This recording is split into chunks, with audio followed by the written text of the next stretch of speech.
ನಮಸ್ಕಾರ. ಅರಿಯಿತು ಮನವು ಸಂಚಿಕೆಗೆ ಸ್ವಾಗತ. ಈ ಸಂಚಿಕೆಗಳಲ್ಲಿ ನಾವು ಗುರುಕುಲ ಶಿಕ್ಷಣದ ಪದ್ಧತಿಯ ಬಗ್ಗೆ ಯಾಕೆ ಹೆಚ್ಚು ಮಾತಾಡ್ತಾ ಇದ್ದೀವಿ, ಈ ಬಗ್ಗೆ ಕೆಲವರು ಕ್ವಶನ್ಸ್ ಕೇಳ್ತಾ ಇದ್ದಾರೆ. ಇದಕ್ಕೆ ಉತ್ತರ ಮೇಬಿ ನಿಮಗೆ ಈ ಸಂಚಿಕೆಯಲ್ಲಿ ಸಿಗ್ಬೋದು. ಬಹುತೇಕ ಪೋಷಕರ ಜೊತೆ ಮಾತನಾಡಿದಾಗ ಒಂದು ಮಾತು ಪದೇ ಪದೇ ಕೇಳಿ ಬರೋದು, ನನ್ನ ಮಗು ಬುದ್ಧಿವಂತರಾಗಿರಬೇಕು, ಓದಿನಲ್ಲಿ ಮುಂದಿರಬೇಕು, ಇತರ ಮಕ್ಕಳಿಗಿಂತ ಪ್ರತಿ ಹೆಜ್ಜೆಯಲ್ಲೂ ಮುಂದೆಯೇ ಇರಬೇಕು ಎಂಬುದು ಬಹುತೇಕ ಪೋಷಕರ ಆಶಯ. ಇದು ತಪ್ಪೇನೂ ಅಲ್ಲ. ಪೋಷಕರಾಗಿ ತಮ್ಮ ಮಕ್ಕಳ ಉಜ್ವಲ ಭವಿಷ್ಯದ ಬಗ್ಗೆ ಯೋಚಿಸೋದು ಸಹಜ. ಆದರೆ ಚೈಲ್ಡ್ ಸೈಕಾಲಜಿಸ್ಟ್ ಆಗಿ ನಾನು ಹಲವಾರು ವರ್ಷಗಳಿಂದ ಮಕ್ಕಳ ಜೊತೆ ಕೆಲಸ ಮಾಡುತ್ತಾ ಬಂದಿರುವುದರಿಂದ ನಾನು ಗಮನಿಸಿರೋದು ಏನಂದ್ರೆ, ಈ ನಮ್ಮ ಪೋಷಕರ ನಿರೀಕ್ಷೆಗಳು ಮಕ್ಕಳ ಮನಸ್ಸಿನಲ್ಲಿ ನಿಧಾನವಾಗಿ ಒತ್ತಡವಾಗಿ ರೂಪುಗೊಳ್ಳುತ್ತಾ ಹೋಗುತ್ತವೆ. ಇದರ ಪರಿಣಾಮವಾಗಿ ಮಗುವಿನಲ್ಲಿ ಭಯ, ಒತ್ತಡ, ಹೋಲಿಕೆ ಶುರುವಾಗುತ್ತದೆ. ಮಗು ಓದಿನಲ್ಲಿ ನಿಧಾನವಾಗಿದ್ದಾಗ, ಹಿಂದುಳಿದಾಗ ಒಳಗೊಳಗೆ ಒಂದು ರೀತಿಯ ಭಯ, ತಳಮಳ ಅನುಭವಿಸಲಾರಂಭಿಸುತ್ತದೆ. ನಾನು ಹಿಂದೆ ಬೀಳಬಾರದು ಎಂಬ ಒದ್ದಾಟಕ್ಕೆ ಇದು ದಾರಿ ಮಾಡಿಕೊಡುತ್ತದೆ. ಆ ಕ್ಷಣದಿಂದ ಕಲಿಕೆಯಾಗಿ ಖುಷಿಯಾಗಿ ಉಳಿಯುವುದಿಲ್ಲ, ಒತ್ತಡವಾಗುತ್ತದೆ, ಭಾರವಾಗುತ್ತಾ ಹೋಗುತ್ತದೆ. ಫಾರ್ ಎಕ್ಸಾಂಪಲ್, ಈ ಪ್ರೆಷರ್ ಇಂದ ಮಗುವಲ್ಲಿ ಅಗ್ರೆಷನ್, ಓದಿನ ಬಗ್ಗೆನೇ ಕೋಪ, ಇದು ಓದಿನಲ್ಲಿ ಮಾತ್ರ ಉಳಿಯೋದಿಲ್ಲ, ಕೊನೆಗೆ ಪೋಷಕರ ಮೇಲೆ ಕೋಪ, ಅವ್ರ ಮಾತು ಕೇಳೋದಿಲ್ಲ, ಕೊನೆಗೆ ಓದು ಅಂದ್ರೇನೆ ಒಂದ್ ರೀತಿ ವಾಕರ್ಕೆ ಶುರು ಮಾಡ್ಕೊಬಿಡತ್ತೆ.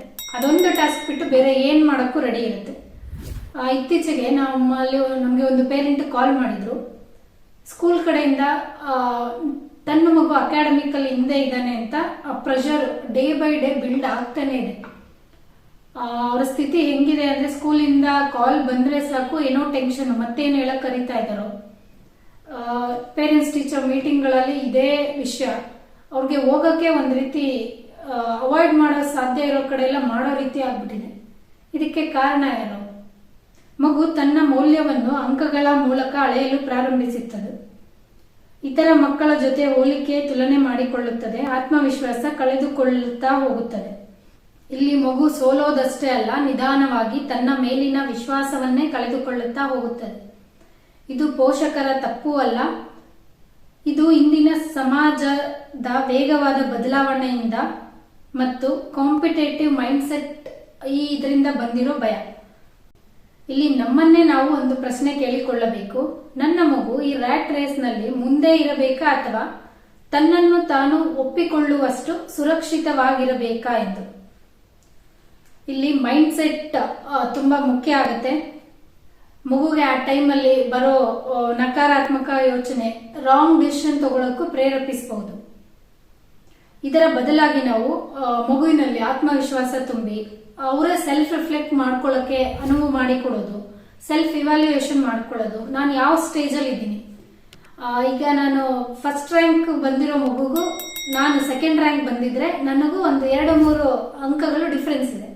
ಈ 2-3 ಅಂಕನ ನಾನು ಹೆಂಗೆ ಕವರ್ ಮಾಡ್ಕೋಬಹುದು, ಈ ರೀತಿ ನಾನು ಸೆಲ್ಫ್ ಇವ್ಯಾಲ್ಯೂಯೇಷನ್ ಮಾಡ್ಕೊಂಡಾಗ ಆ ಮಾರ್ಕ್ಸ್ ಕವರೇಜ್ಗೆ ನಾನು ಏನ್ ಸ್ಟ್ರಾಟಜಿಕ್ ಆಗಿ ವರ್ಕ್ ಮಾಡ್ಬೋದು, ಈ ಬಗ್ಗೆ ಮಗು ಯೋಚನೆ ಮಾಡ್ತಾ ಹೋಗುತ್ತೆ. ಸೊ ಮಗುಗೆ ಬೇರೆಯವರೊಂದಿಗೆ ಅನಗತ್ಯ ಹೋಲಿಕೆ ಬೇಡ. ಆ ಪ್ಲೇಸ್ ನಾನು ರೀಚ್ ಆಗಕ್ಕೆ ನನ್ನ ಕಡೆಯಿಂದ ಏನ್ ಎಫರ್ಟ್ ಹಾಕ್ಬೋದು, ಪೇರೆಂಟ್ಸ್ ಇಂದ ಏನ್ ಸಪೋರ್ಟ್ ಅನ್ನ ನಾನು ಬಯಸ್ಬೋದು, ಅವರ ಜೊತೆ ಮುಕ್ತವಾಗಿ ಮಾತಾಡೋದಕ್ಕೆ ಇದು ಅನುವು ಮಾಡಿ ಕೊಡುತ್ತೆ. ಮಗು ಭಯದಿಂದ ಓದಿದರೆ ಅದು ಮುಂದೆ ಸಾಗಬಹುದು, ಆದರೆ ಒಳಗೆ ಖಾಲಿತನ, ಆ ಎಂಟಿನೆಸ್ ಅನುಭವಿಸುತ್ತದೆ. ಇದರ ಬದಲಾಗಿ ಮಗು ಅರಿವಿನಿಂದ ಓದಿದರೆ ಅದು ಅದರದೇ ಆದ ಗತಿಯಲ್ಲಿ ಮುಂದೆ ಸಾಗುತ್ತಾ ಹೋಗುತ್ತದೆ. ಸೊ ಎಲ್ಲರದ್ದು ಸ್ಪೀಡ್, ಡೆವಲಪ್ಮೆಂಟಲ್ ಸ್ಪೀಡ್ ಬೇರೆ ಬೇರೆ ಇರುತ್ತೆ. ಅವ್ರಿಗೆ ಅವ್ರವ್ರದೇ ಆದ ಗತಿಯಲ್ಲಿ ಮುಂದೆ ಸಾಗಿದ್ರೆ ಸಾಕು. ಈಗ ಓಡ್ಬೇಕು ಅಂದ್ರೆ ನಾವು ಮೊಲ ವೇಗದಲ್ಲೇ ಓಡ್ಬೇಕಾಗಿಲ್ಲ. ಆಮೆ ಮೊಲ ಕತೆ ಕೇಳಿದಿರಲ್ಲ, ಆಮೇನು ಒಂದೊಂದೇ ಹೆಜ್ಜೆ ಮುಂದೆ ಇಟ್ಟು ಅದು ರೇಸ್ ನ ಕಂಪ್ಲೀಟ್ ಮಾಡುತ್ತೆ. ಸೊ ಎಲ್ಲರಿಗೂ ಅವ್ರದೇ ಆದ ಸ್ಟ್ರೆಂತ್ ಇದೆ, ಯುನೀಕ್ನೆಸ್ ಇದೆ. ಅದ್ರ ಬೇಸ್ ಮೇಲೆ ಅವ್ರು ಪರ್ಫಾರ್ಮ್ ಮಾಡೋಕೆ ಅನುವು ಮಾಡಿಕೊಡೋದು ಆಸ್ ಎ ಪೇರೆಂಟ್ ಆಗಿ ನಮ್ಮ ಕರ್ತವ್ಯ ಆಗಿರುತ್ತೆ. ಮತ್ತು ಹೀಗೆ ಆದ ಬೆಳವಣಿಗೆ ಗಟ್ಟಿಯಾಗಿರುತ್ತದೆ. ಅಂದ್ರೆ ಮಕ್ಕಳಲ್ಲಿ ಆ ಗಟ್ಟಿತನ ಬರ್ಬೇಕಂದ್ರೆ ಏನ್ ಮಾಡ್ಬೇಕು, ಅವ್ರಿಗೆ ಅವರಲ್ಲಿ ನಂಬಿಕೆ ಹುಟ್ಟಿಸ್ಬೇಕು. ಫಸ್ಟ್ ನೀನು ಮಾಡ್ತೀಯ ಅನ್ನೋ ಆತ್ಮವಿಶ್ವಾಸ ಕೊಡ್ತಾ ಹೋಗ್ಬೇಕು. Challenge in case learning related related ಏನಾದರೂ ಚಾಲೆಂಜಸ್ ಇದ್ರೆ, ಲರ್ನಿಂಗ್ ಡಿಫಿಕಲ್ಟೀಸ್ ಇರ್ಬೋದು, ಲರ್ನಿಂಗ್ ಡಿಸಬಿಲಿಟೀಸ್ ಇರ್ಬೋದು, ಡೆವಲಪ್ಮೆಂಟಲ್ ಮೈಲ್ ಸ್ಟೋನ್ಸ್ ಡಿಲೇ ಇರ್ಬೋದು, ಸ್ಲೋ ಲರ್ನರ್ ಇರ್ಬೋದು, ಹೈಪರ್ ಆಕ್ಟಿವ್ನೆಸ್ ಇರ್ಬೋದು, ಅಟೆನ್ಷನ್ ಡಿಫಿಸಿಟ್ ಇರ್ಬೋದು, ಹಿಂಗೇನಾದ್ರೂ ಇದೆ ಅಂತ ಅಂದಾಗ ಅದನ್ನ ಗಮನಿಸಿ ಅದಕ್ಕೆ ಬೇಕಾದ ರೆಮಿಡೀಸ್ ಏನ್ ಮಾಡ್ಬೋದು. ಪೋಷಕರಾಗಿ ನಾವು ಮಗುವಿನ ಕಲಿಕೆ ಸುಲಭಗೊಳಿಸಕ್ಕೆ ನಮ್ಮ ಕಡೆಯಿಂದ ಏನ್ ಸಪೋರ್ಟ್ ಮಾಡ್ಬೋದು, ಟೀಚರ್ ಆಗಿ ಆ ಮಗುಗೆ ಯಾವ ರೀತಿ ಕಲಿಸಿದ್ರೆ ಅದು ಕಲಿಯುತ್ತಾ ಹೋಗುತ್ತೆ, ಈ ನಿಟ್ಟಿನಲ್ಲಿ ನಾವು ಯೋಚನೆ ಮಾಡೋದು ಇಲ್ಲಿ ಮುಖ್ಯ ಆಗುತ್ತೆ. ಸೊ ಇಲ್ಲಿ ಭದ್ರ ಬುನಾದಿ ಅಂದ್ರೆ ಈಗ ಬಿಲ್ಡಿಂಗ್ ಕನ್ಸ್ಟ್ರಕ್ಷನ್ ಮಾಡಿದಾಗ ಆ ಬಿಲ್ಡಿಂಗ್ಗೆ ಬುನಾದಿನೇ ಭದ್ರವಾಗಿಲ್ಲ ಅಂದ್ರೆ ಬಿಲ್ಡಿಂಗ್ ಡ್ಯೂರಬಿಲಿಟಿ ಹೇಗಿರುತ್ತೆ, ಜಾಸ್ತಿ ದಿನ ಅದು ಬಾಳಿಕೆ ಬರುತ್ತಾ, ವರ್ಷಾಂತರಗಳ ಕಾಲ ಇಲ್ಲ. ಕೆಲವು ಮನೆಗಳು ಎಷ್ಟೋ ತಲೆಮಾರಿನಿಂದ ತಲೆಮಾರಿಗೆ ಬಳುವಳಿಯಾಗಿ ಬಂದಿರೋದುಂಟು.